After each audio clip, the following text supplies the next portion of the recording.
Because right now we live in a world of social media. So the amount of like you get, the popularity, that's what we become. It's not reality though. When you're taking the person out of that social media, are they behaving the same way? Are they dressing the same way?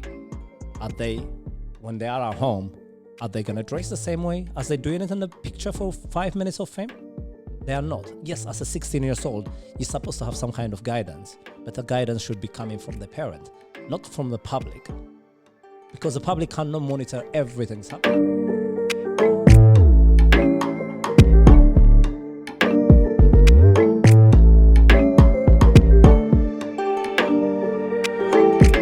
Or you want me to start? No, I'm just making sure you're comfortable. I'm comfortable now. I'm looking at you.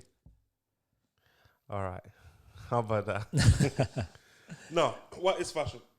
Fashion, everyone have different opinion on fashion. What I think fashion is your own style, your own look, your own presentation, how you look. Time to time, fashion will fade. And if you follow in fashion, is what the trend is at this moment. But as a fashion, from my perspective, fashion is how you dress, how you present yourself. So would you say that fashion has a hold and power on people? 100%. Or do people take it more serious than they should? Well, in society right now, fashion does have a hold on everyone, almost everyone, because everyone is driven by image. How you look, how you dress, how people portray you. Is it something we should be doing? No, we shouldn't be doing it. But is it something everyone aspire to look? Something they use for a good thing? Maybe it is. I don't know. But in a sense of someone being able to be fashionista, as people call them. Fashionista, what's that? Fashionista is someone who is on a trend consistently. So that means they have no identity then. Yep, 100%. Because that's why I believe where you're getting wrong. If you follow in fashion only consistently, then you lose your identity yourself. Because what you should be doing is you should be wearing whatever is comfortable to you, and you should be ahead of a fashion, doing your own style. I see what you're saying, because apparently I dress like a granddad. It depends who's telling you that though. Yeah, I think I'm sexy. You are sexy. In your own image, you are sexy. Hey, listen, I got a wife. All right, I'm not flying. Sorry. Slow down. Okay. I'm spoken for. You can't take this. I'm joking. Good idea. Go on. So I've been true to myself. Okay. But a lot of people, I believe, as you said, are fashionista. Mm-hmm. So they are lost. So who's to blame? Them or the clothes companies? I think it's both of them, because you have to be responsible for your own behavior, how you behave in a sense of what you want to wear, how you portray yourself. But at the same time, of course, the public have a lot of power on it. What they advertise, what they're making you see, what's glamorous for you, that's what you're following. So when you're losing your identity, you're going to say, if I'm 16 years old, I don't know anything, and I think someone is beautiful or someone I admire. Let me just put it, a footballer or a musician. You admire someone or a writer. He's dressed in a certain way. You think his dress is great, but you're forgetting he's getting paid half of the time to dress that way. So for that reason, who do you blame? Yourself or the media? So you have to blame both of them. I wouldn't put blame on a 16-year-old, because the 16-year-old is still discovering who he or she is. At 16, yes. And I think we need to put measures in place because people have died, as in committing suicide. From being laughed at school or wherever they be due to their dress sense. Of course. And then people are mentally depressed.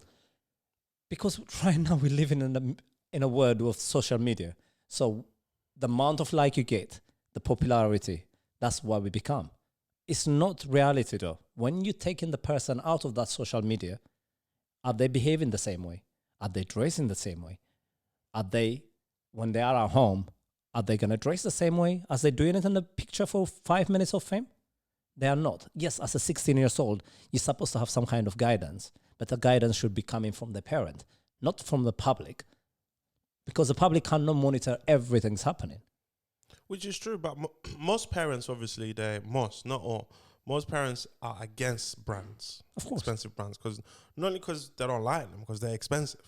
You know, if mom is working 2-3 jobs just to pay electricity, feed you, they don't have time for that Gucci bag, things like that. So in that case, the parents are on board. Are they doing enough? Well, let me put it this way to you. When you take in 16, 17, 18, 19 years old boys, girls, to become the icon in a fashion industry by making them be a catwalk, just doing the modeling in there, you saying to 16, 17, 18, 19 years old, that's what you should be. And what you're saying to them is high branded product is glamorous. What you're telling them, high label product, is what you should be aspire to achieve. But in most societies, are we able to afford it? We can't. So what are we doing? Are we doing enough as a guidance, as a fashion industry? Are we doing enough to protect the people who's coming? Or are we saying we don't care less? Whoever have the money will spend it. Who doesn't have it is going to be living whatever the way they want to live. Which is very true, and I agree with that. As someone who works in a fashion industry, how strong is the link between fashion itself and mental illness? I think it's, if I'm speaking truthfully, it's very high, because you have to realize every single time a model want to be a model, she want to walk the catwalk. She want to be wearing the certain dress for certain brand. She want to be spotted. She want to be everything that Naomi Campbell, that Kate Moss used to be. But what they don't realize is, if you put a small amount of weight, slightly, in our society right now, we think that's normal. Just to be size 10, size 12 is beautiful.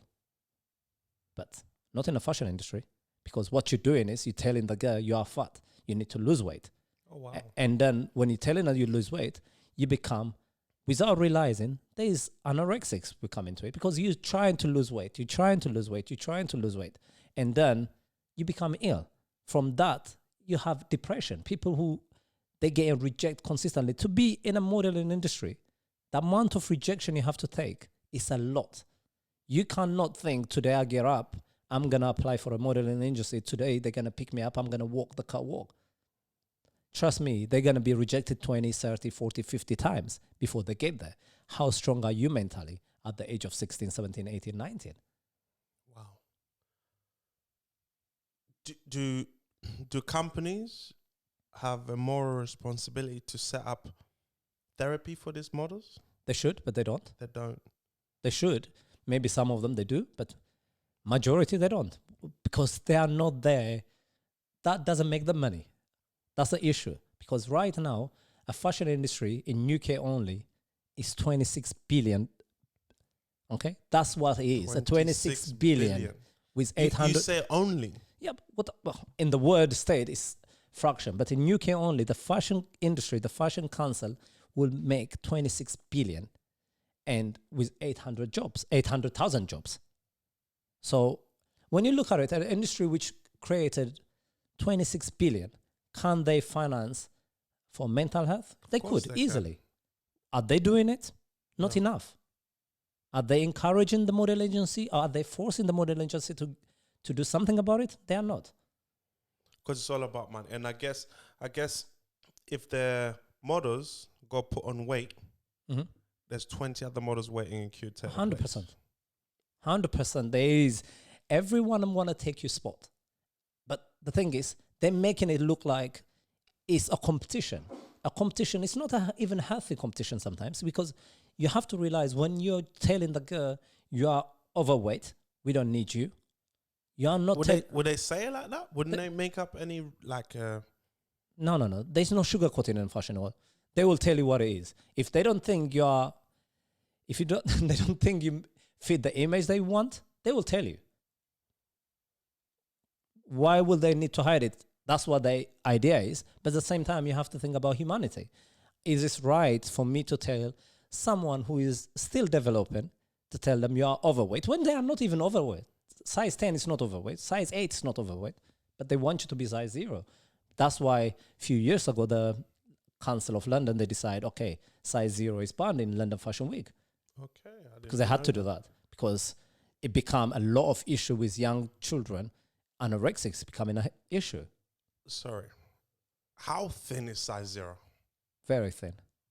You have to realize size 0 in a girl who is 5'4", it might look normal. It might be acceptable. It might be decent. But size 0 in a girl 5'11", or it's not. You telling her to walk showing her bone, her knee bone, her collarbone, everything almost. And is this right? But how is that acceptable? Why do the audience, the consumers, how do they see that healthy? Because clearly they know it's not healthy. You just need to look at them. Some fashion models, when walking on a red carpet or the catwalk, they just look, they don't look healthy. Okay. Let me put it back this to you then. Let me ask you a simple question. When you're looking at the fashion show, catwalk, which takes 3 to 6 months to create, to get there, because every season, the moment the season finished, the designer will decide what he's going to create the next season. He's going to be working on it. On that time, it's only 15 minutes, the catwalk. During that time, what they're advertising? They're advertising the clothes. They don't care less how beautiful the girl is. I don't want to see a Victoria's Secret model type of model dressing my outfit, because then what will happen is people will stop looking at the dress, they will look at her. So they don't care less. So they don't care if you are, of course, voluptuous, beautiful, the way they are. I'm not going to say the size 0 are not beautiful, but you have to look. When you're looking at them, you don't see them. You don't see them. You're looking at the dress. But if you're looking at Victoria's Secret model, you're not looking at the secret. Yeah, you are distracted. Okay. Often you are distracted. So it's a little trick then. Because I would love it. You know what? We could do that. We could create a supersized catwalk. Listen. There is supersized catwalk. That's beautiful. Chicken in the back. Maybe Fufu on the left. That's not going to be JB doing the DJ. Well, yeah? That's a good idea. And you see the bongo. You see the bunda just. Then you say oversized. Oversized. There is models oversized, which is beautiful too. Do they do catwalks, those? There is. Can you tell me I want to promote them? You can contact the agencies. You can promote them anytime you want. We should do that. Well, they get promoted enough. There is promotion for them, but it's not the same way as London Fashion Week, Paris Fashion Week, New York Fashion Week. It's not the same, but they do have it. Imagine that catwalk in the ends. Hey, you get the bundas. You don't have to worry about size 0. You don't. You shouldn't be worried about size 0, to be honest. No, because I'm luckily for me, having coming from a poor background, so brands like high brand was never a thing for me, even if I wanted it to be a thing for me. And I guess my circle of friends were all poor anyway, financially. Okay. You know, so we never were, oh, I need this. We were so preoccupied with playing football, chasing girls, just hanging around. So fashion wasn't a thing for us. So I'm lucky, I'm grateful. And again, there wasn't social media. That's it. You said it. There wasn't social media. Imagine if you was growing up in society where it's obsessed with social media. You forget to go outside to play football with your friends, chasing, like you say, girls, or meeting up your friends. Right now, everything you do is on your phone. Everything you do is on your iPad. So social media does influence you. So what you think is right, you see it on your handset. But you are not living it, because what you're advertising on, what you're seeing on your camera, that's what everyone thinks is right. But if you go outside and look at the society, walk around the street of London, are they all size 0? I don't even think I've ever seen a size 0 in real life. Okay. So are they all the same shape, the same look? They are not. Because if you look at the fashion, 90% of the time, yes, there is different colors, there is different background, but 90% of the time, the girls look the same. So do they like have do they hang around in the same community? Because isn't it weird, like you got normal looking friend and you're a size 0? Uh, some of them, they might hang around with their own people. They might have their own friends. Of course, they do have their own friend. When they stop doing their work, they go back to their life. Maybe they are normal people, which they are normal people. But in that industry, that's what they want. It's like a footballer being wanted to be in certain ways, like a musician need to be in certain ways. In a model industry, they want you in certain ways. And but that's not healthy unless there's some research that has shown that size 0 is healthy. Well, I personally don't think it's healthy. Well, you don't think it's healthy. I don't think London Council decided it's healthy because it hasn't been. That's why they tried to ban it, because there was a lot of campaign from Naomi Campbell. The rest of them is wrong because they encouraging anorexia. They encouraging people with eating disorder, because that's what will happen. At the end of the day, the longer you do it, the longer you think every single agency, every casting you go, you get rejected. And even if you're not fat, if slightly, even a small amount of percentage, they think you are fat, then what you're going to do? The first thing you're going to do is you try to lose weight. Is this healthy? You're not even healthy enough. I mean, how can you be 6'11" and under 9 stone? Or 9 stone? Or 9.5 stone? Because you have to look at proportion of your body. But they think it's healthy. It's not. And what's crazy, you got these people judging you overweight. They're themselves, they're fat. Yeah, I mean, they're fat, or the people who's judging you is different, because they are entitled to judge you because they are the one who's writing your check, I guess. Are they well compensated models? Unless when you reach on the top, yeah. But not every single one of them. Not at the lower ground, they are not. What would you say is the... It depends what job you do. Or there's different kind of... Of course, it depends what campaign you're doing. It depends what show you're doing. From job to job, it's different payment. But it depends how publicized you are. It depends how high in caliber you are in a modeling agency. You get paid differently. Of course, when you're starting at the bottom, right now, if I'm starting as a model, and I happen to do my first London Fashion Week or Milan Fashion Week or just normal fashion show, they're not going to pay me compared to what Naomi Campbell used to get paid, or Giselle, or any one of them. They are not, because they have the power to say they don't want to get paid this much. You are not. They can replace you like this. So once a model gets to the top, Mm-hmm. the highest, how long can they stay there for? It And depends. is there age? Just so you're too old? Well, it's too old. Some of them, they can stay until 30, 32, 33. And some of them, they retire early because you burn out as well. You have to realize. But these days, they are very smart because they use their power to create their own brand. They create their perfume, underwears, clotheslines, everything. The models. So they're going smarter now. They have to be smarter because when you reach that top, people then following you, not the brand. So why would you want to work continuously for someone else? You might as well start working with your name and then stop working. At the age of 29, 30, you've been running around every country, but your bank account's not saying the same thing as the rest of them. So why should you do it? So as a father, congratulations. Thank you very much. Father, how is it like being a father? Enjoyable, stressful, but enjoyable. How old? 4 months. 4 months, wow. I remember those days. I bet you do. Beautiful. Enjoy them. Enjoy them, yeah? Easy. I don't think, you see, new father's not going to accept you telling him it's easy because I don't find it easy at this moment. Do you know what? It's interesting. A lot of dads don't talk about this. What is it like at night? Do you do the night shift or the day shift? I used to do the night shift. You know what? I love to do the night shift if I'm not working. If I'm working, it's harder for me to do night shift because I'm already out in the daytime. But we do. I mean, right now, most of the time, I get up in the middle of the night if you need changing, nappy changing, anything. I will get up in the middle of the night because when she need to feed him, she will be the one getting up. I would hope so. Yeah. Unless she's going to give me a bottle to feed him. But then it becomes a problem. I'm assuming she's breastfeeding. That's the reason. I would definitely hope so she will get up. Well, I don't have a brace, so I unless cannot there's something you want to tell us. No, I'm happy.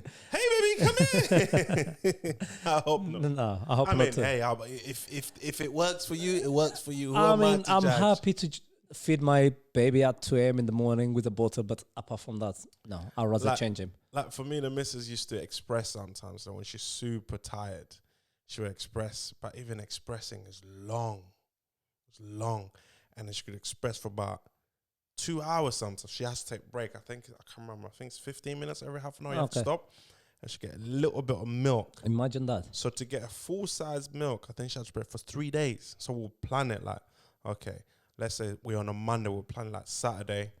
Babe, you're gonna do the night shift. So she's expressing. Sometimes she's expressing and she's like almost falling asleep. I'm like, oh, man. Yeah, I'm sure because we don't understand as a guys. We don't understand how hard it is for a woman. Hard. I mean, we think we got it hard, but I think they do have it harder. Well, we do get it hard. That's how babies are born, right? Not in that way. Of course it is. You see, your mind is going somewhere scientific facts. Yeah, you have to get it hard. I don't think you do. You just inject the sperm. That's all. That is scientific stage. A lot of people do that, which is there's nothing wrong with that. Nothing wrong with that. Let's stick to fashion. Let's stick to fashion because I'm not a doctor right now. So would you advise your son to be a model? Would I advise my son to be a model? If I have my choice, I will advise him to be a designer, not a model. Because I'd rather he does something else. High-end designer or original? Well, I want ordinary global designer. Let me put it this way to you. We call it high-end. Prada, Louis Vuitton, the rest of them is high-end. They make money. They make a stupid amount of money. But we have to realize that Zara, they make the same money because they sell more product. More product. They are everywhere. It's not everyone can afford the Gucci, the Louis Vuitton, Bottega, anything. It's not everyone can afford, but everyone can afford Zara. I've never even had Bottega. Okay, forget that one. But like Ferragamo, the rest of them, Who's no one. Ferragamo? Okay, I'm sorry. Let's stick to Prada. No one's gonna afford. Everyone. I heard of Prada. Okay, you see, no one can afford Prada. Not every single person can afford Prada. Some people can afford it. Some people can save the money and buy it. But majority of the people, they can go to Zara and get their outfit if they need to. They can go to Primark and get it. They can get whatever they want. So if you are a designer for Primark or for Marks and Spencer, you're still making a lot of money. This is true. So I remember years ago I used to work in a barber shop, and a guy called Bobby owned the barbershop in Kilburn. Man, the guy used to dress like, what? Okay. Fashionable. Like, I worked there for about a year. I've never seen Bobby come in the same clothes within a year. Okay. But I was younger then. I think, wow, that's my guy. So he was motivating you to be almost like him in a sense of fashion. Yeah. Okay. He was just fresh, but he was so smart with it. There weren't designer clothes. They were just good looking clothes, colorful, well tailored. But what he did, he had so many of them, and he just returned them, like literally. And I would say like a DJ on heavy rotation, like one after the other one. And I never realized that they're not brand. As a child, I was like, he's cool. I want to be like him. Yeah, but them days you grow up without no one influencing you, social media influencing you, name being important. Branded name are not that important. If you realize where they're getting their product from, you think every single brand you see right now, okay, during Fashion Week, yeah, the designer will design the outfit. They will do it. But you think the entire shop, they're going to fill it up. You think it's one designer who designed it? You have a team of people doing it. And most of the brand is coming from Bangladesh, India, China, Ethiopia, Philippines. That's where it's been made. So if it's not branded, the same thing is being made somewhere else with the same material. It hasn't stick his label on it. So now the price, just to put your name on it, it double up by £300 more. But you're wearing almost the same type of jeans. Yeah, there is a qualityness. There is an amount of quality change, but not to the point where you have to pay £1,000 extra. Because you're just paying for because it's true, you're paying for the badge. And I know for a fact, I've spoken to, recently I just met two brothers, good peoples. They work in the fashion industry. Okay. But they're on the back end, so they produce and manufacture clothes for high-end brands. They said, listen, Levi jeans, Prada jeans, Gucci jeans are made in one of their factories. Exactly. Like literally, so what they do, they'll make the same jeans, one jean, like let's say 1,000 jeans put in one box, same 1,000 in a different box. So they'll get 3,000 jeans, but 1,000 is exactly the same. Just one gets shipped off to Levi, one to Prada, one to Gucci, and then they just put the tag on it. Yeah, just small details they change on it. And they charge you, one of them £3,000, one of them charge you £80, the other one charge you £200. Same quality. That's what I'm saying to you. But we know this. I'm sure a lot of people know this. So why are we still so fascinated with that name? Because obsession. You work in an industry, you see it all the time. Does it not disgust you? As I'm working in an industry, I know how to tailor my outfit. I'll decide when I want to wear designer outfit. But I wouldn't go my way and spend another £5,000 on item. I think it's ridiculous for me to spend that item when I can do the same thing. I can still look better with fraction of the money. And I ask myself consistently, is because I put a label from top to bottom, does it make me more attractive? Yes, for people who have no understanding how fashion work or understanding of concept money, that you think they are appealing because they see label.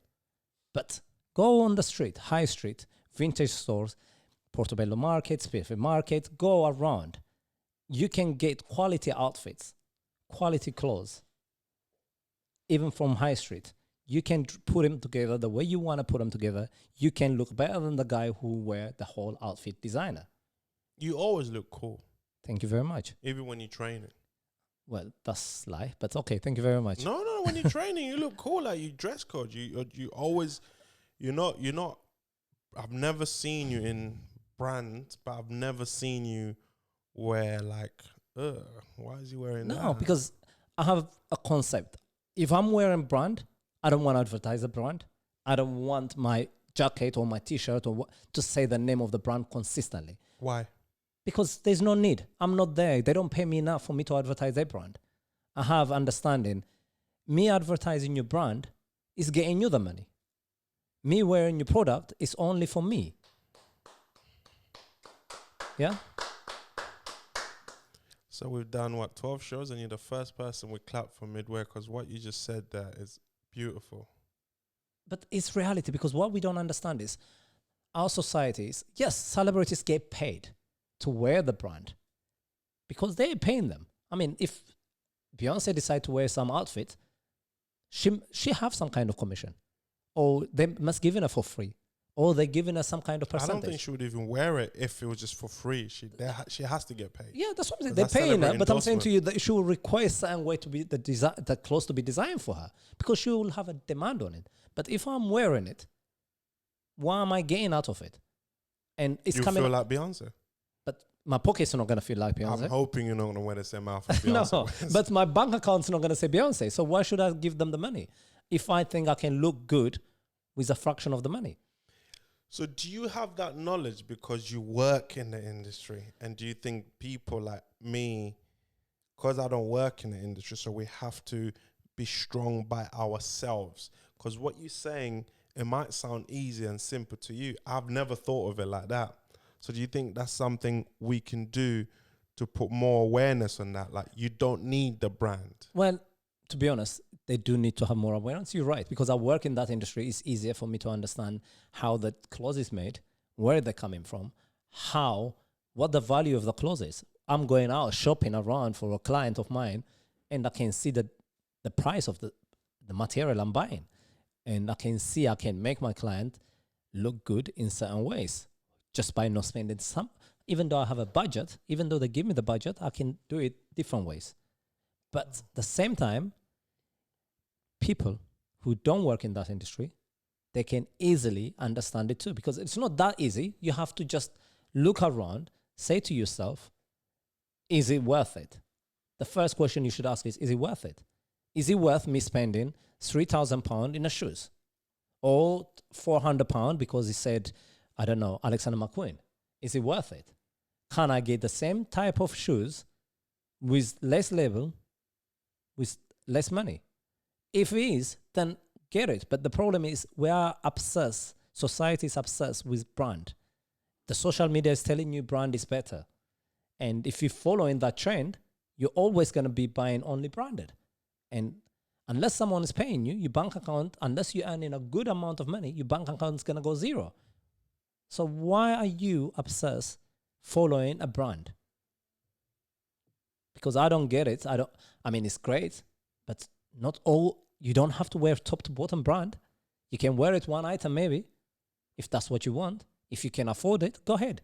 Why not? It's your money, spend it. I once I saw something super ridiculous once. I was getting off the bus and I saw this kid as I was getting off, he was getting on. Oh my gosh. He had, I could get their brands wrong, but it was something like this. He had a Burberry hat, okay, Prada glasses, Gucci scarf. It was cold, fair enough. Okay. Alexander McQueen's jacket and some, I can't remember what jeans, but you could tell. And he had this Prada shoes. Remember one time the Prada shoes were the red. with the red. He looked like a high-end clown jumping on a bus. Now I was confused because it was either one or two things. It was either actually a number of things. Either they were not his clothes. Wembley Market was open back then. It was either he got it from Wembley Market, which could be possible. Very much so. Or he was just stupid. It just didn't make sense. And I was actually staring at this young man. And he actually smiled at me. And I think he smiled at me thinking, oh, yeah, I'm cool, innit? I'm thinking, why are you doing this? What is the validation with that? So, which I thought, can't we do something about that as just people? Can we not just tell them off? Or can we not boycott these brands? Or can we not, now we're in the social media area, why don't we just say, okay, for 1 month, everyone go on social media and only like non-brand clothes, like own brand clothes. Okay. That's a great idea, but who's going to influence that? Who is going to decide we should be doing that? You have to have some kind of momentum. And let's put it this way to you. These people we're talking about, the influencers in social media, they are not going to do that because they get paid out of it. Get paid, yeah.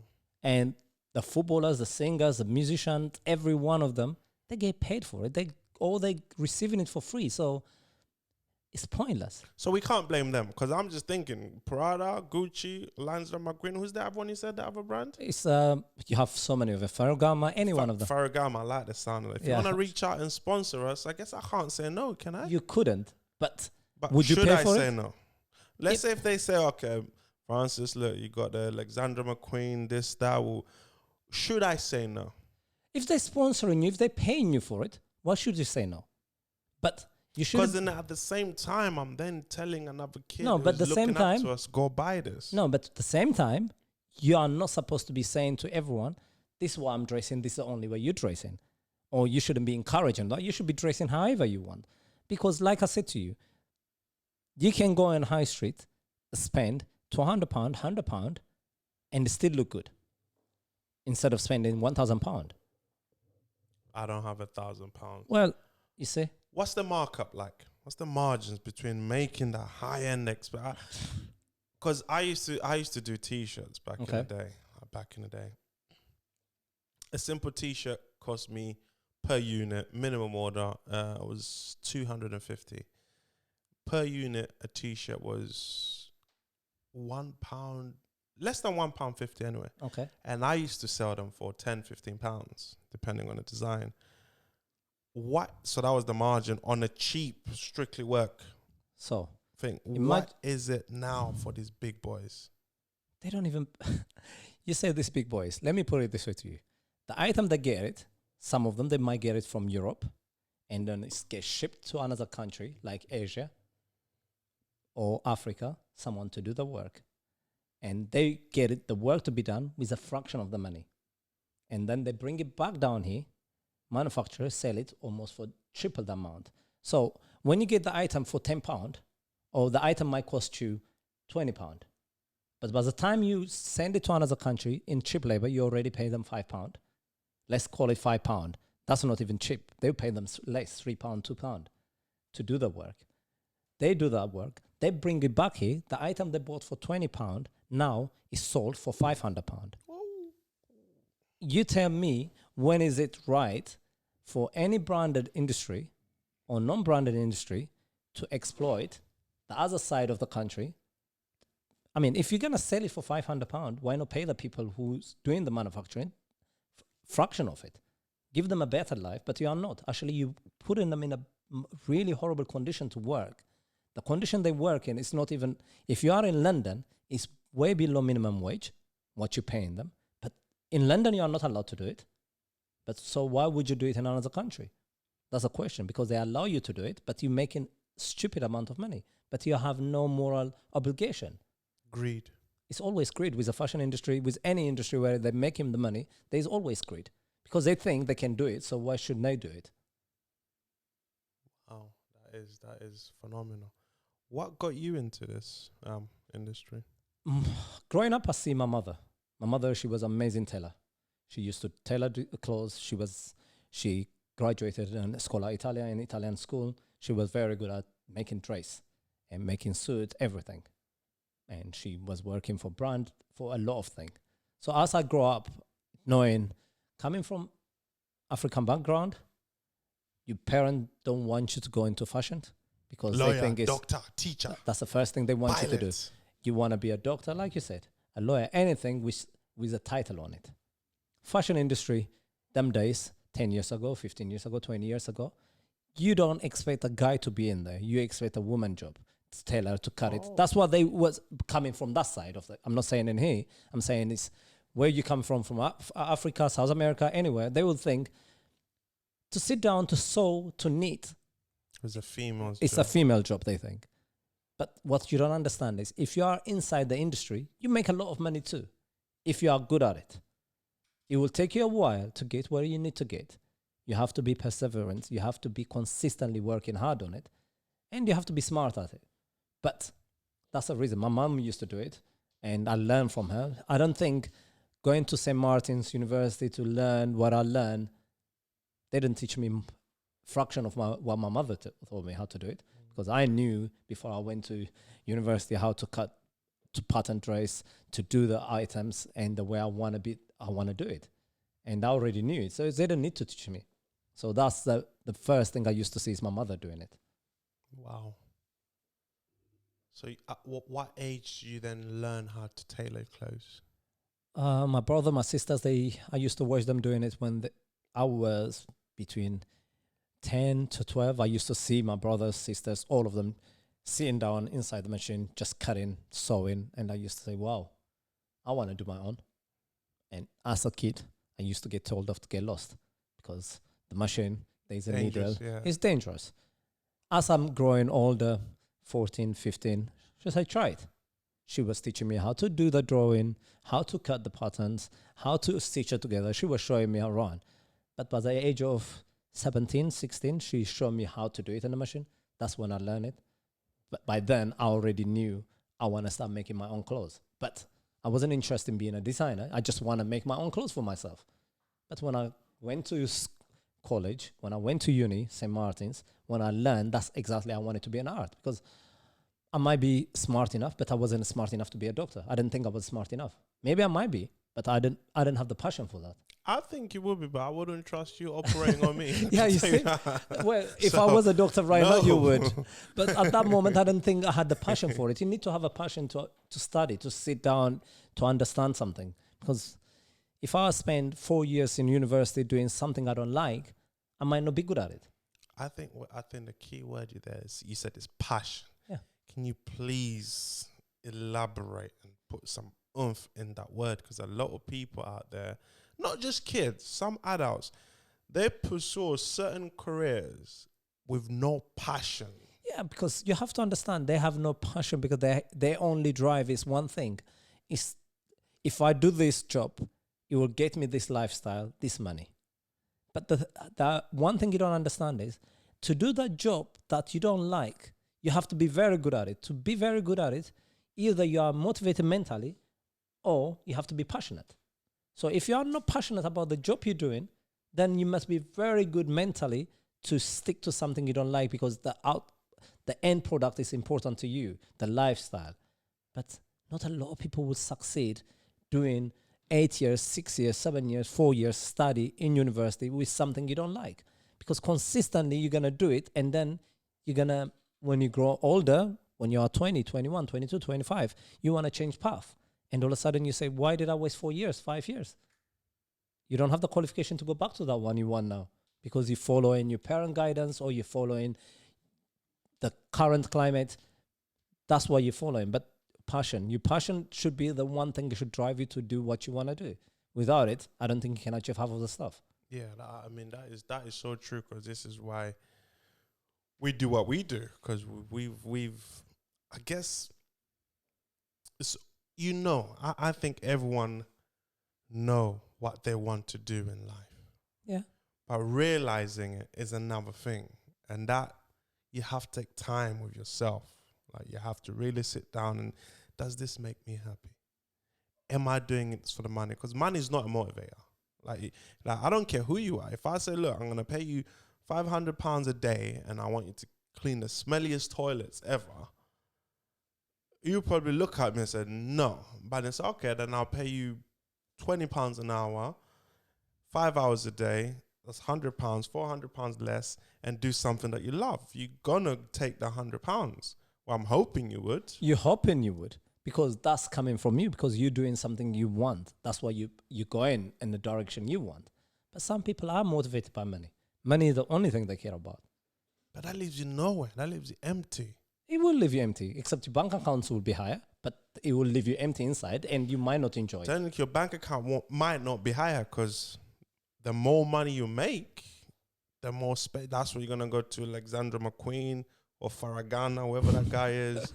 It's Faragana, right? Faragana, that's all right. And then waste your money on Faragana, and then you're back to doing that job that you hate. True, because like you said, if you don't have the passion, if you don't do something you love, sooner or later you're gonna regret it. Sooner or later you're gonna think, maybe I should have done it for less price, the one I love. But yes, let's be honest, how many of our people, our society outside, how many people goes to work being happy? So I think Pharrell needs to make another song, 'cause I'm sad. You see? Honestly, they say that more people have a heart attack on a Monday morning than any other day of the week. You see, because you get up in the morning, you think, do I have to go back to this job again? And to be fair to them, I think anyone out there who's doing a job that you don't like or appreciate and you hate, you are actually a stronger person than I am. You said it. Because those who know me know there's no way I'm doing something I hate, especially job-wise, for anything longer than a month. You see, but the problem is, if you have bills to pay, you have family to support, you have anything to do, and if you think that's the only thing that's going to get you, you're going to do it. You think, but it's not. You think. What's the most scariest thing you could do? Quit your job, right? A lot of people are scared of that. Mm-hmm. I got bills to pay. I got Sky to look after. I got Netflix. I got Amazon Prime. I got my mobile to pay. I got this gym membership. Everything, right? I've always said this to people. I've always told my friend, quit your job. Oh, I can't quit my job. Corona came and made a lot of people lose their job. Yes, a lot of people have died due to having disease, but those who are healthy and lost their jobs, they did not die because they lost their jobs. Yeah, but the thing is, they will turn around and say to you, the government's giving us an amount of money. It's not enough. It's not enough. But see, that's the thing. So if you quit your job while the economy is thriving, you will look for something else you want to do. Exactly. But people are scared to take that chance. And I believe as human beings, we operate best when we are scared. Yes. Because you have something now, it's motivating you to achieve. Because yes, you remember, we're human beings, but we are animals. Mm-hmm. And you don't want to back any animal in a corner. If I quit my job, my back is against the wall. Yep. my creativity will flourish because I now need to survive. How can I survive? But you need to have a drive. I believe that's one way to find that drive. I could be wrong, but No, I believe you need to take that risk. And if it all fails, this does not apply to everyone in the world, because certain countries, third world country, holding on to that job, I understand. But we're talking about London. I'm going to talk about London and the UK and most developed countries. In order for you to be successful, you have to take that risk. Oh, you're true. In London, and you if do. it all fails, the very next day, at most the very next week, worst case scenario, the very next month, you will get a job, depending on what kind of job you want. If you want to go work in McDonald's, Deliveroo, Uber driver, a pizza driver, whatever, Uber Eats, Primark, Sainsbury's, you will get a job. Waitress, you can even go providing the economy is back and thriving. You can go get a job in a nightclub as the toilet attendant. It's a job, right? Until you get back on your feet. True. So really, what do you have to lose? Pride. People are scared of. That's one of the other reason. You are so proud. We are proud. I don't know why pride should come before your happiness. Because my pride, I don't want people to think of me less. But I'm happy to get up in the morning in a job I don't like, forgetting my pride. I like that. Why are you allowing your pride come before your happiness? Because it is becoming that. Because I don't want to get up in the morning to do the job I don't want to do, but I'm being forced because I want to look certain ways. I want to live certain amount of. But if you say to me, quit your job, do something, forget your pride, failure will happen, am I willing to take a risk? Majority of people will say to you, no. They're comfortable. Yep. You said it, comfortable.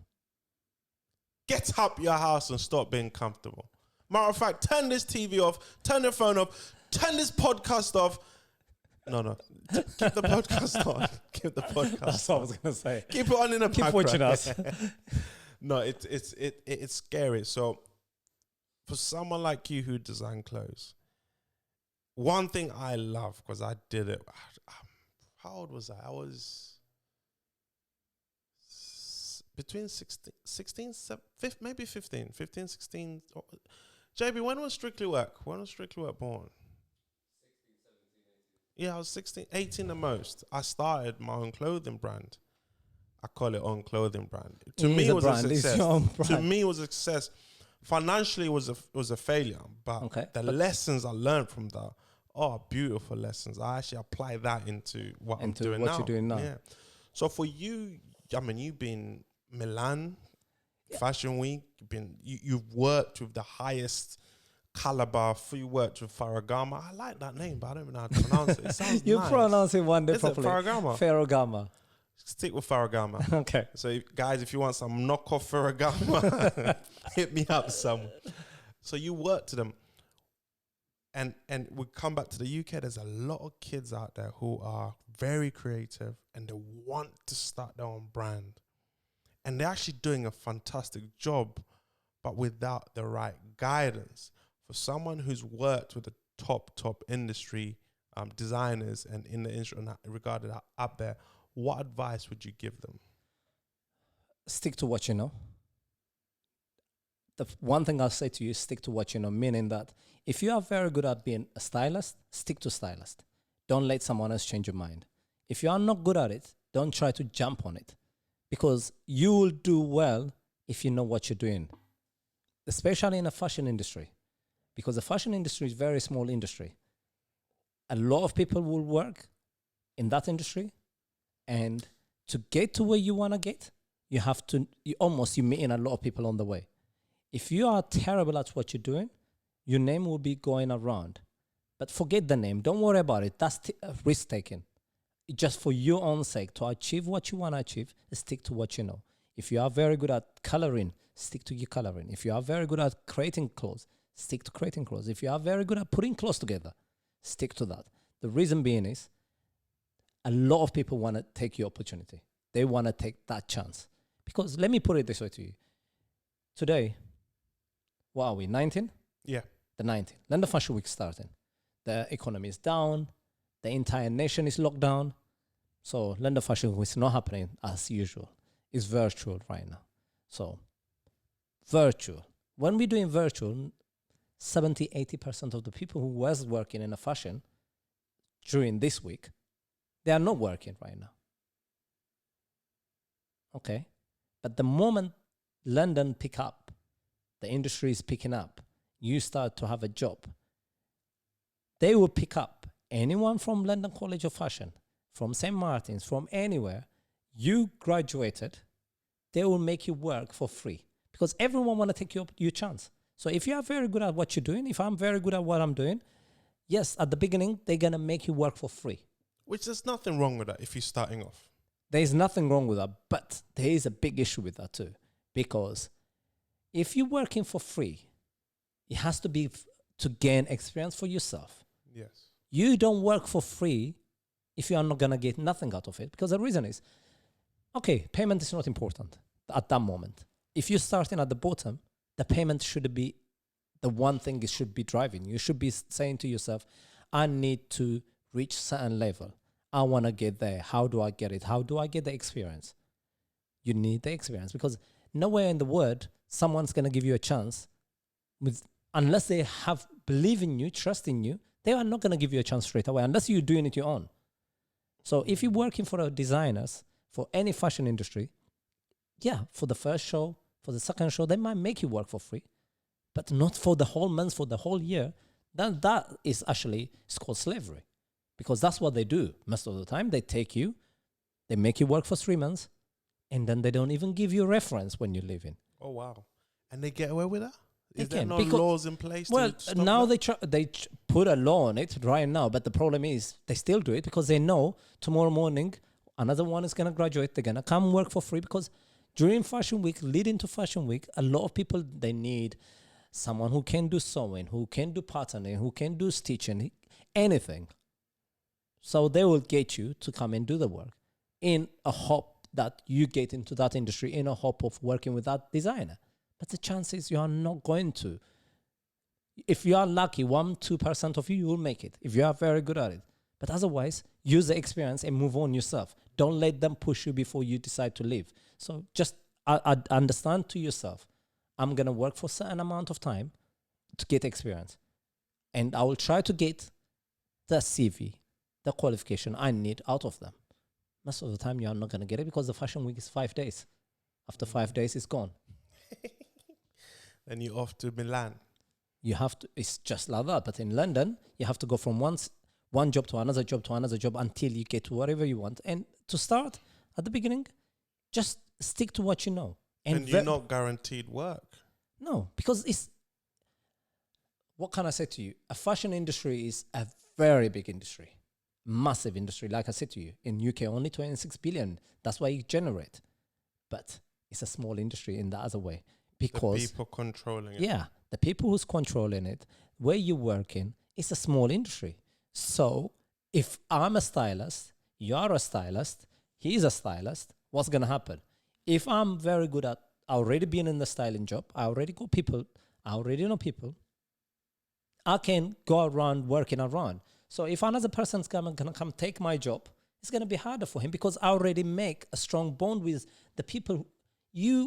It's not that my job available in a sense of a big job. So when you are in it, make sure you give your best at it so they can call you back. Don't use it as a stepping stone. Use it as a learning procedure, but at the same time, leave a great impression behind. Because a beachy industry is always a beachy industry because they will, if you do bad thing, your name will be left behind and no one's going to employ you after that. Can your name be left behind if you're too good? Yeah. Because it's jealousy. That's it. Because competition is a very big competition. Like anywhere in the world, you have competition. If you are very good at it, you don't get on with someone else. They just tarnish your name and they will move on because they have a power to do that. What was the most difficult part for you entering that industry? And was it affected as a black man? You know what? In 2021, the skin color shouldn't matter. should never matter at any No, point of it should never matter at any point life, of the yeah. life. But in 2021, there's a lot of black people, there's a lot of Asian, there's a lot of mixed race, every type of industry in that industry. So that shouldn't be a factor for me to not get the job or not to progress. But when I was doing it 12 years ago, exactly 12 years ago when I started, it's different. And it's not my color, it didn't matter to me, but I never understood the concept. Now I tell people, take the experience. Work is free, use the experience. Them days I never understood working for free because I never understood. Someone is making me work for free. I found it an insult. I found it.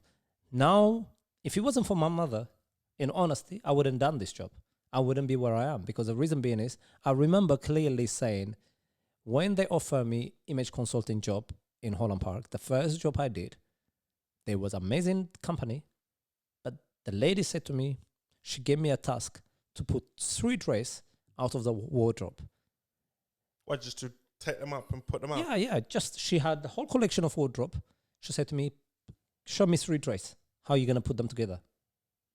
And I graduated, but that's not the issue. I'm always been into fashion, but I'm never been a guy who follow fashion. I work in fashion. I always think fashion fades. Your image always stay ahead. That's all. If you know what you're doing, if you know how you want to dress, you're always going to look different than the rest of them. Fashion's going to look the same every single year because year to year, there is a fashion pattern following. So everyone's everyone's going to follow the fashion. But my rule is I'm going to use what I like from fashion and I'm going to put it the way I want and I'm going to continue wearing it the way I want. If it's fashion today to wear rip-up jeans, I might wear rip-up jeans, but I'm not going to wear it the way you want me to wear it. I'll wear it the way I want it to wear it because the whole street's telling me I have to wear skinny jeans. Doesn't mean that I have to wear skinny jeans. I'll wear whatever I want, but you have to know how to dress yourself. But I remember it when she said to me, put 3 clothes on. She was surprised. She gave me half an hour to do it. And I said, okay, cool. It was my interview. I wanted to work in fashion. I called my mom. I told her this what happened. She said to me, yeah, go and do it. And I went. She gave me half an hour and I already done it. And I was waiting for her sitting down. It didn't take me more than 15 minutes. Just, I know what I want. I can see the wardrobe in front of me. There is shirt, there is dress, there is everything. And what happened? I put it on. She came back. She said to me, you finish? She was surprised to see me finish. And I said to her, yeah. What's so difficult about putting 3 dresses? But me, people would think I was arrogant that moment, but I was extremely confident. Maybe now my sound, maybe now coming where I come from, learning what I learn, I might speak different ways. Them days though, I don't understand it. You're asking me something, I'm going to say it black and white directly the way she said to me. I said, what's so difficult about it? That's my response to her.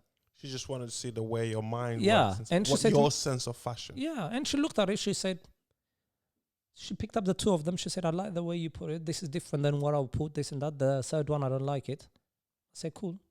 I didn't take it offense because I don't care less if she liked it or not. In my mind, I wasn't there. I know I'm in an interview, but what you like and what I like is 2 different things.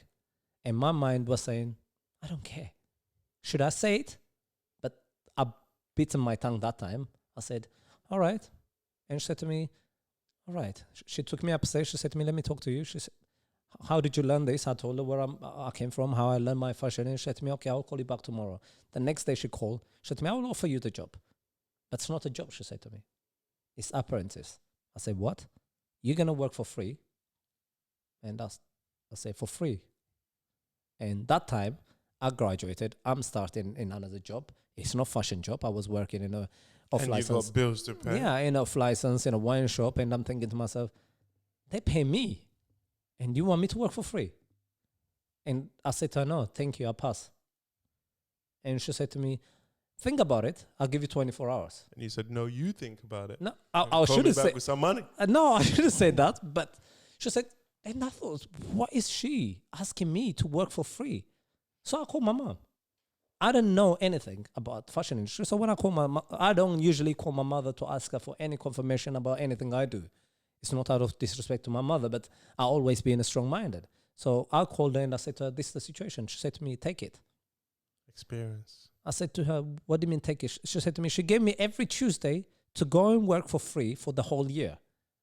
That's what she said to me. For a whole year, I have to work every Tuesday for free. 52 days. And I'm thinking, every Tuesday, I'm leaving my job where I'm getting paid to go to you to work. My mom said to me, every Tuesday, she's not paying you, I'll pay you. And I said, what? She said to me, I'll pay you. If that's the issue, she said to me, let me put it this way. She said to me, every single time you go, you learn something you haven't learned. That's the only thing she said to me. And the next day when the woman called me, I said to her, okay, I'll take it. She said to me, what makes you change your mind? I said to her, I spoke to my parent and this and that. And she said to me, okay, cool. I went there. Honestly, I felt like errand boy, like I'm running around. The first 3 months, did I do any fashion work? No. Did you learn something though? I learned how to be humble. That's what I learned. Because what she made me do the first 3 months, it wasn't what I wanted to do. I'm starting 8 o'clock. I have to wear certain dress the way I wanted. Certain. You had to wear a dress? No, outfits, but I have to wear a suit. Well, you have to be because so she was serious. adamant. She was adamant. It's in the fashion industry now. Everyone dress whichever they want to dress. That days, I remember I had to wear certain suit because I'm going to the office. And once I get there, I'll get rid of the jacket and I'll be relaxed. But my job was to make tea, to go shop, collect something, to go and collect another dress from the shop. I'm running around. Every Tuesday I'm going, she's sending me collection, this clothes from Bond Street, this clothes from Mayfair, this clothes from... Now I'm getting drained. I'm not getting motivated, but I'm always going. But I don't know what she was doing, but she knew what she was doing. She was testing my mind, my commitment to her. 3 months later, she assigned me to a guy next to her who was actually, he was a buyer for a big brand buyer. So he said to me, you're going to work with me. I'm going to teach you how to do things. How we going to style people. Where we going to go. How long we going to take in a shop. I'm thinking, wow, 3 months later, now the first taste I'm going to get. So I'm going to shop with him. I'm going to one of the shops, to the next shop. He's picking up outfit, dress, this. He have his client sometimes with him. Sometimes he doesn't have his client. He's buying something in advance for a client who requested. So we going shopping.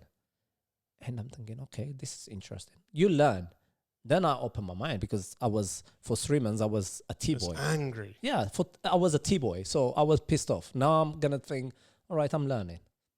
But the guy was genuinely honest, hardworking, and supportive. So he was teaching me everything I need to learn.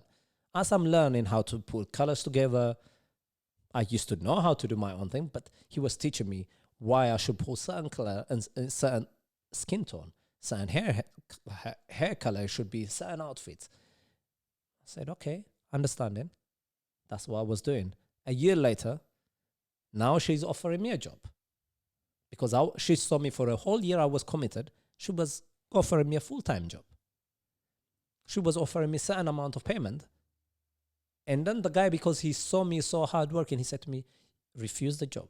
She will give you more. This is what she's willing to offer someone else. She will give it to you. You are very good at it. As good as them, Lord. So when she offered me, I refused it because he told me to refuse it because he know her. She said to me, are you sure you want to refuse it? Let me give you 24 hours again, she said to me. And now I thought she's playing a mind game because she done it a year ago. I stick to my gun this time. I said to her, no, I don't want the job. So she said, okay, I'll offer you 5K more. I said, oh, now, okay, I'll stay with you. You should have said no. No, because I knew she wasn't going to offer me anymore. You never know. I knew it because the job, I knew that moment, I didn't have experience. I had a 1 year experience from a T-boy to doing that job. So I knew she was giving me a job. But I knew what I was planning to do. I was going to get the experience for a year, working for her, getting paid. That gave me 2 years of work. I was going to leave after 2 years. I knew myself. I told myself, I'm going to work for 2 years for you. And any opportunity come, a branded, any good company, anyone who come, I'm going to leave. I set my mind into that. While I'm doing that, sorry to say this, I was taking the client with me too. I wasn't planning to leave the client I'm working one-on-one. I was planning to take them with me because I was working my ass off to establish myself. And that's how your business was born. Yeah, you have to be smart. You have to, sometimes in a fashion industry, you have to be ruthless because tomorrow morning, someone will come and take your client. you have to be loyal to your client. The client have to be loyal to you. So if I was working for a whole year with you, giving you everything you giving me, and I'm giving you everything, when I'm about to leave from a company, I'm gonna let you know I'm leaving. I'm leaving. JB, make sure he never works here, yeah? Yeah, but I'm gonna let you know. I'm gonna confirm it to you. I'm leaving. This was the situation. And you take everyone with you. No, but I'll let you know. It's your choice. Because I'm not telling you come with me. I'm telling you I'm leaving. I'm not going to be here anymore. It's true. Because they're loyal to you. They like the way you dress them. I don't tell you leave this company and come and I'll style you. I'm not telling you I'm going to give you discounted from what they charge you to this. I'm telling you I'm going to charge you the same thing. But I'm just leaving. I'm leaving. So if you want to get in contact with me, this is my number. If they choose to call me, great. If they don't choose to call me, then I'll lose. But I'm going to another job anyway, so it doesn't matter to me. So it's interesting what you're saying. So you had two experiences. One experience was your mom, and your brothers and sisters. You see them from the young age, 14, you get involved. Then you went to university. Then you get a year apprenticeship. Would you tell them, up and coming stylists, to either go uni, study, or go straight for experience, or both? If you are so passionate in being in the fashion industry, if you want to be a designer, if you want to be a creative, go to uni. If you want to be a designer, because the reason is you learn a lot how to cut, how to put clothes together, how to look up colors. If you want to be just a stylist, sorry to cut. It's funny you say that because now I'm seeing your colors. They look weird, but they match. They are always weird. Yeah, but they always match. You know, that's what I mean. It's always looking cool. Like they don't. It's like a mental thing. Like now I'm paying attention. I could see it more, but it's not out of place. But it's not something I see every day. That's what I say to you. So you know what you're doing. I hope I do. Because they pay me to do this. No, in my eyes, you know what you're doing. That's good. That's the only thing that matters right now. So I'm giving you the interview. If I was to get a... Hold on. Go on. If I was to get... I don't know, they call that crepe check, right? If I was to get the outfit check.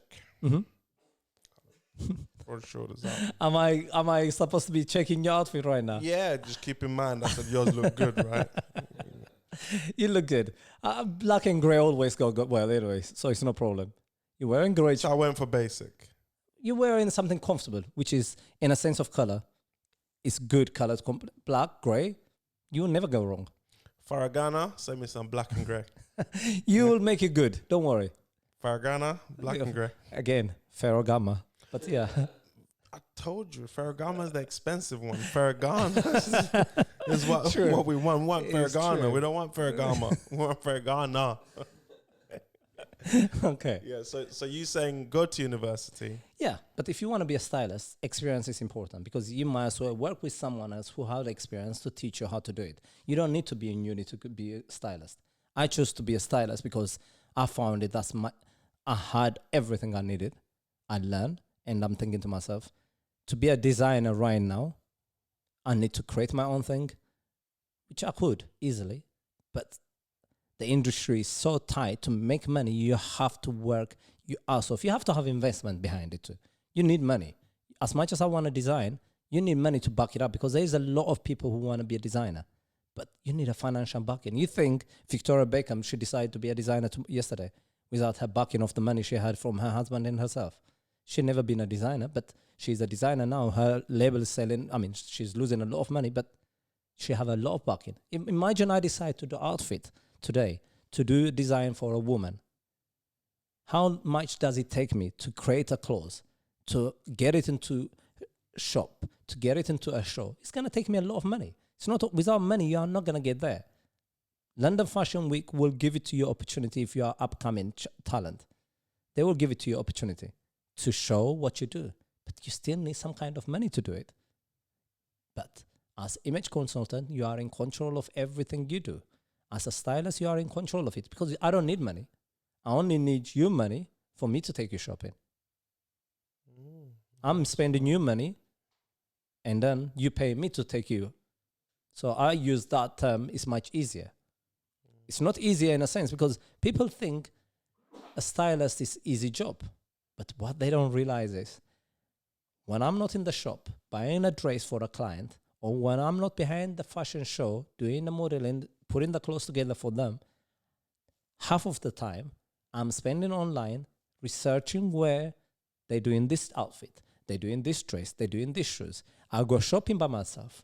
Half of the time in high street, vintage stores, everywhere. I'll go by myself. Sometimes I spend 2 hours, 3 hours, 4 hours, half a day. Why?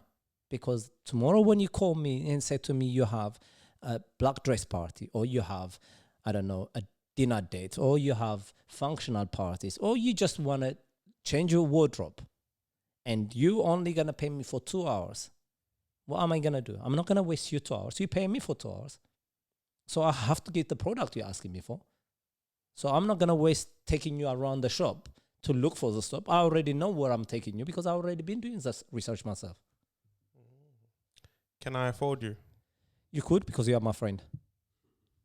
For Ghana, I don't need you anymore. Don't need you anymore. No, that's interesting. That's very, very, very interesting. It's like your job right now. You have to do so many research to do whatever you're doing. People would think you're sitting down behind mic interviewing someone. But before that, you spend... Do you know what? It's what you're saying. Like, JB, from the first interview to... Listen, it's like I take my hat off for every single podcast, show, presenter, newsreader, sports people. They make it look so easy. But what do? They research. They practice it. They research. They practice. They research. So if I'm going to go shop without researching, I wasted an hour looking for it. You're asking me to find you a black jeans that fits your size the way you want it. Okay, there's black jeans everywhere, but it might not be the one that fits you. So I'm not going to waste your energy, your time, your money. You already paying me. So you're not taking Uber to travel somewhere else. He's dropping you in a wrong address. You're still paying him. No, because I'm calling Uber company. That's it. They have to refund you. Yeah. So that's my job. If I give you the wrong thing, then you're going to be disappointed. It's not I'm refunding you. So I'm losing you. So let's say if you refund me, give me that. Do I get to keep the stuff or do you take it back? It's your money. The only problem is good idea. I can send you to get a whole wardrobe. Yeah. Refund me, but do I then need to give the wardrobe back? The thing is, when I'm working, I have one priority, to make sure I keep my client back again. My job is to make sure that you are happy with the outfit I'm giving you, and then you calling me again. Because if I make you look shit, you're not going to present my name saying, oh, my stylist, he dressed me this way. When your friends say to you, what the hell happened to you? Seriously. I mean, if I was a stylist, I would listen to you, just dress them in black and grey. Black and grey is good, but not everyone want black and grey. But take black and grey or go somewhere else. And I'm one of this guy. I would like to dress people in color. Faragana, black and grey. No. You need color. Everyone need color in the body. You need color. So, can the people find you anywhere? Are you exclusive, private to friends? I have a lot of clients. You can find me on my... Where can they find you? They find me on my Instagram, which I don't advertise usually, or you can just Google for me under my name, Jonathan, or you can just easily Unobtainable. You can find me Unobtainable on Instagram. You find me. Otherwise, you can call the modeling agency. They will tell me where you are. Okay. Or you can come to FK Studio. Yeah. And then I call him, and then you can speak to him right in front of me. Just 10%. Find the speed. Well, here we go. He make money out of me already. Hey. It's true. It's business. It's business is business. Like we said, you have to use someone else to get where you want. So it's a great idea. Yeah, I brought you him. You give me 10%. You come again. Might be 8%. You come again, 6%. But we'll never go lower than 6%. Okay. Just, So, what advice would you give an up-and-coming stylist who wants to get into the industry, just graduated from university? Work hard. Really work hard. Rule number one, you have to work hard. I don't mean work hard in a sense of just go shopping every single day. No, you don't. Work hard in a sense of knowing what you're doing, understanding your craft. So what designer you want to look at, how you want to style your client, what would they want. You have to understand your client, because the client is the most important thing. It's not what you do is important. Your client need is more important to you. So every single time, if you're starting, try to listen to your client. What they hate, what the wardrobe look like, what they want. If you understand that, it's very easy for you to go shopping and to change the way they see it. Then you can put your stamp on it. You can change the way they dress. You can tell them, maybe not this day. I will do this and this. Why? Because it's going to make you look much better. It's going to make your skin look better. Your shape is going to look better. You're going to feel different because no one want to try. Let me put it this way to you. Most of the people are comfortable in wearing what they're wearing. No one want to come out of the box to try something new. So as a stylist, it's your job to bring your client out of the box, to give them something they never tried before, to make them look different. Not different in a sense of uncomfortable, different in sense of good.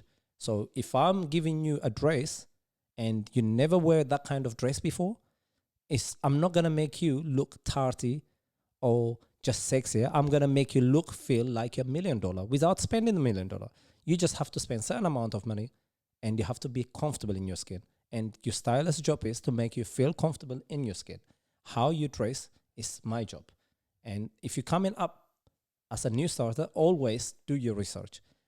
Go spend a lot of time understanding the shops, where you're shopping, what you're shopping for, what's your customer need, what's your client need. If you understand that, it will be so easy for you to progress in life. Otherwise, you're going to lose a lot of client instead of gaining the client. Wow. That is... Basically, I got £25 and he's going to dress me up so I can feel like a millionaire. Yeah, £25, I'll take you Primark and I'll get you exactly what you need. Hey, if I'm going to feel like a millionaire. Mate, there is people knock it off. Let me put it this way to you. I can put a Primark outfit with something else together. You still look good. Most of the people you see in the high street, they wear in Primark anyway. Do you know what? I'm going to challenge you. I'm going to give you £7.50. £7.50 to buy what? I'll buy you £7.50. Come and make me look like a million. I challenge well, there's you. a budget I work on, but I'm not going to tell you there's a budget. Oh, yeah. You see, he's coming with minimum. There is a budget. I mean, I want to make you look good, but £7.50 is not going to buy you anything in this country. Maybe I'll buy you a sandwich and I'll bring it back. That's it. £7.50 sandwich. That's expensive. You live in. It depends where you live. I got. And no coffee. What? I got. As I get bread. That's what 99p, a big loaf. Okay, you see now, you're cutting out the middleman, the people who's doing the sandwich. I'm not cutting out the middleman. I'm keeping £7.50 and I'm spending £1.50. Well, you keep your £7.50 because I'm not styling you for £7.50. Paragana, hit me up. Okay. So, thank you very much, sir. Much appreciated. So now this is the part of the show where you have to close the show. Bye. It's just the thing I do. I think I'm grateful to you. Honestly, everyone does. Okay. I'm grateful to you. And then you, however you close it, it's up to you. Take it away. Okay. Well, you know what? I never done interview and I never wanted to be behind a camera before. You're in front of the camera. Right now, I'm in front of the camera. Usually I work behind the camera because no one sees us when we're doing the work. But coming to support my friend right here in the journey he's taking, me trying to understand why he's doing it, actually is more motivational to me because tomorrow when I'm going, do I ask myself, do I want to work again and again for someone else? As much as I work for myself, do I want to work for someone else? Or do I want to continue the journey he's doing, work for myself by not earning the same amount of money at the beginning, but to go further up? I'd rather go his direction. Thank you very much for inviting me today. You hear that? Come. I've not done the outro after outro. See, guys, any sound engineers, please come soon. Thank you. Listen, come the direction I'm going. Love.